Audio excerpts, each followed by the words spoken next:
ఏది ఏమైనా ఎంతవరకైనా తెగిద్దాం. బీసీలకు స్థానిక సంస్థల్లో 42% రిజర్వేషన్లు దక్కించుకుందాం.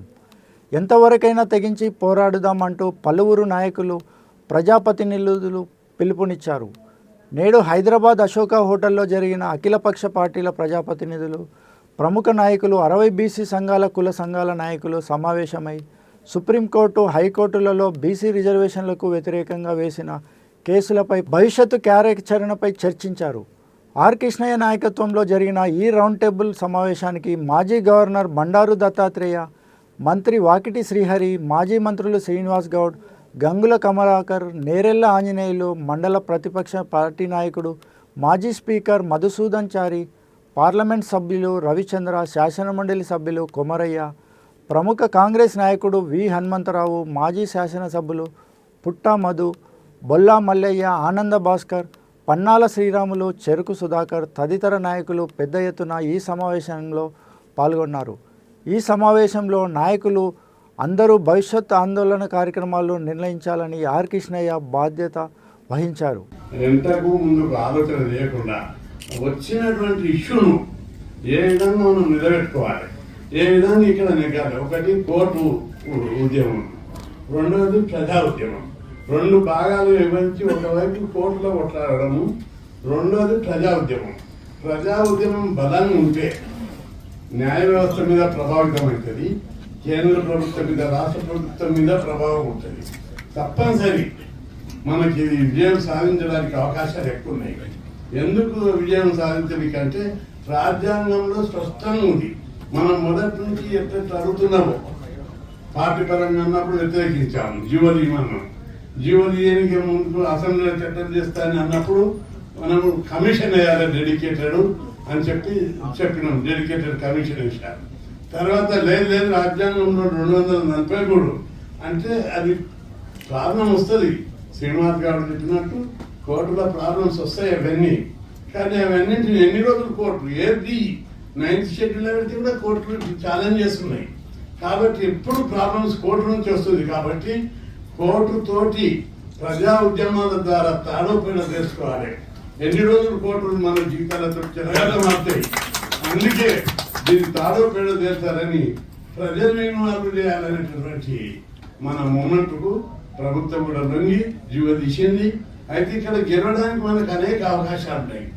అలాగే ఒకవేళ సుప్రీంకోర్టులో గెలవకపోతే బలమైన అడ్వకేట్లను పెడతాం. గెలవడానికి అవకాశం ఎట్లున్నాయంటే చట్టపరంగా అసెంబ్లీలో చట్టం చేశారు. రాజ్యాంగ పరంగా 243 D6 ప్రకారం జీవో తీశారు. అది రాజ్యాంగంలో స్పష్టంగా ఉంది. దాని మీద బలమైన ఆర్గ్యుమెంట్ మనం పెట్టవలసినటువంటి అవసరం ఉంది. మూడవది న్యాయపరంగా కూడా చెల్లుబాటు అవుతుంది. సుప్రీంకోర్టు ఒక కేసులా మండల్ కమిషన్లో జనాభా ఉంటే, లెక్కలు పర్ఫెక్ట్ ఉంటే పెంచుకోవచ్చు అని ఒక జడ్జిమెంట్. అగ్రకులాలలోని ఈబీసీలకు, అగ్రకులాల్లోని పేదలకు 10% రిజర్వేషన్ పెట్టినప్పుడు అప్పుడు ఏమన్నది 50% సీలింగ్ అనేది అవుట్డేటెడ్, మంచిగా ఒక పేద చెప్పిన తీర్పు పరిస్థితులను బట్టి ఈ పర్సెంటేజ్ క్యాప్ పెంచుకోవచ్చు అని కూడా చెప్పింది. ఈ 2 పాయింట్ల మీద సుప్రీంకోర్టులో బలంగా వాదిస్తే కేసు గెలిచే అవకాశం ఉంటుంది. గెలవలేదనుకుందాం. ప్రజా ఉద్యమాల ద్వారా రాజ్యాంగాన్ని 9th షెడ్యూల్ ఒకటి సరిపోతే సాధారణ జరగాలి. ఎస్సీ ఎస్టీలకు జనాభా ప్రకారం ఒక క్లాస్ ఉంది. అట్లా బీసీలకు కూడా జనాభా ప్రకారమే. అంటే విద్య, ఉద్యోగాలు, లోకల్ బాడీ, చట్టసభలో కూడా రిజర్వేషన్లు వస్తాయి. శ్రీనివాస్ గారు ఛార్జ్ చేసిన ఒకటి, ప్రధానమంత్రి మేము అనేక సందర్భాల్లో మాట్లాడినప్పుడు చట్టసభలో రిజర్వేషన్లు పెట్టాలంటే మీరు బాగా డిమాండ్ చేయండి, గొడవలు చేయండి అని ఒకరినే చెప్తున్నాడు. మీరు ఎక్కువ అమ్మాయినా అడగని అన్నం పెట్టారు.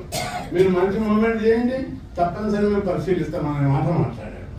కాబట్టి ఇది ప్రతిపాదికగా స్థానిక ఎక్కడో దగ్గర స్టార్ట్ కావాలి. మహారాష్ట్రలో స్టార్ట్ కాదు, మధ్యప్రదేశ్లో స్టార్ట్ కాదు, యూపీ బిహార్లో కాస్ట్ వైజ్గా స్టార్ట్ అవుతాయి. బలమైన బీసీ వాదం మన దగ్గర ఉంది. అందుకు కారణాలు ఉన్నాయి. మనం ఇక్కడ కొట్లాడుతుంటే ఈరోజు రాదు, 50 ఏళ్ళ నుంచి కూడా మన బీసీలు చదువుకోవాలి. చదువుతాన్ని కులాల్లో చైతన్యం వస్తుందని హాస్టల్ పెట్టాలని కొట్లాడారు. గురుకులాలు పెట్టాలనుకుంటారని, స్కాలర్షిప్ కావాలని, ఫీజుల మాఫీ కావాలని. దీని ఫలితంగా పేద కులాల లోపల చదువు విస్తృతంగా పెరిగి ఈరోజు బీసీ వాదం బలంగా ఉంది. బీసీ వాదం వెనుక బలమైన చరిత్ర ఉంది. కాబట్టి ఏదో అలాంటి ఉద్యమం కాదు, విద్యావంతుల ద్వారా వస్తున్నటువంటి ఉద్యమం. అనేక సర్వేలలో చెప్తున్నారు, ఇక్కడ ఉన్నటువంటి విద్యావంతులు ఇంటింటికి డిగ్రీ, పీజీ, ఇంజనీరింగ్ చదివేటోళ్ళు ఉన్నారు గ్రామాలన్నీ. ఎందుకంటే మీకు ఒక ఎగ్జాంపుల్, మొన్న సర్వే చేసి డిబేట్ కూడా జరిగింది టీవీలో. ఏమనంటే ఇక్కడ ఒక పోషించాలో తెగించి చాలా మంది పెద్దలు మంచి విషయాలు చెప్తారు. మనకు సరే ప్రోస్ 9th షెడ్యూల్, రాజ్యాంగ సవరణ అన్నీ ఉన్నాయి. ఇవన్నీ ఎప్పుడు వస్తాయి? బలమైన బీసీ ఉద్యమం ఉన్నప్పుడే వస్తాయి. దీనికి ఎవరు అడ్డు తగలలేరు. మనం పంజాబ్లో రైతు ఉద్యమం చూసాం, జాట్స్, ఒరిస్సా, హర్యానాలో జాట్ల ఉద్యమం చూసాం. ఎక్కడైతే బలమైన ఉద్యమం చేస్తే ఏ ప్రభుత్వమైనా, ఏ వ్యవస్థ అయినా దిగొస్తుంది. అది మనకు కనిపిస్తున్నటువంటి సత్యం. తెలంగాణలో కనుక బలమైన బీసీ ఉద్యమం వస్తే దీని ప్రభావంతో రాజ్యాంగం సవరిస్తారు, కోర్టులు మైండ్ మార్చుకుంటాయి. కోర్టులు కూడా ఈరోజు సామాజిక న్యాయం వైపు మైండ్ మార్చుకుంటున్నాయి. మీరు అందరూ చూశారు, అనేక రోజులుగా సుప్రీంకోర్టు, హైకోర్టు జడ్జీలలో నియామకాల రిజర్వేషన్లు పెట్టాలని. మొన్న ఇప్పుడు వచ్చినటువంటి సుప్రీంకోర్టు చీఫ్ జస్టిస్ ఒక మార్పు తీసుకొచ్చాడు. ఎస్సీ, ఎస్టీ, బీసీలకు జ్యుడిషియల్ అంటే సుప్రీంకోర్టు, హైకోర్టు, క్లారికల్, అడ్మినిస్ట్రేటివ్ పోస్టుల్లో రిజర్వేషన్ పెట్టాడు. గతంలో పెట్టాలని మనం అనేక సార్లు కూడా పెట్టలేదు. ఇప్పుడు జ్యుడిషియల్ థింకింగ్ లో కూడా మార్పు వస్తుంది. ఈ జడ్జిమెంట్ వల్ల థింకింగ్ లో మార్పు వస్తుందని నేను ఆశిస్తున్నా. రాదు అనుకో, ఇది చాలా కష్టలేదు. ఘనీభవించినటువంటి వాళ్ళు ఉన్నారు కాబట్టి ఒకరిద్దరు ఉంటే సరిపోదు, మెజార్టీ వ్యతిరేకించవచ్చు అనేది మన అందరి ఊహ. తప్పనిసరి కూడా అది నిజం కూడా కావచ్చు. అట్లాంటప్పుడు వాళ్ళందరినీ మనం అందరం ఉద్యమాల ద్వారా చేర్చాలి. తెలంగాణ రావడం అనేది దానికి ఈజీ కాదు. క్యాస్ట్ ఎంత బలమైన ఉద్యమం ఉంటే కేంద్ర ప్రభుత్వం దిగొచ్చింది. అట్లాంటి ఉద్యమాన్ని బీసీలు ఇక్కడ మనం చేస్తే ఈ దేశానికి మార్గదర్శనం. లోకల్ బాడే కాదు, రేపు ఈ ఉద్యమం చట్టసభలో రిజర్వేషన్లే కావాలి. అందుకు మనం అందరం బలంగా కూర్చొని మాట్లాడుకొని బంధువులు జరపాలి. తెలంగాణ ఉద్యమం యొక్క రస్తారోకలు చేయాలి. ఇంటింటికి ఉద్యమం వెళ్ళిపోవాలి. బీసీలకు మనం న్యాయం చేయకపోతే బతకలేమనే స్థాయికి అన్ని పార్టీలు రావాలి. ఆ విధంగా బీసీలను మనం చైతన్యం చేయవలసినటువంటి బాధ్యత ఇది.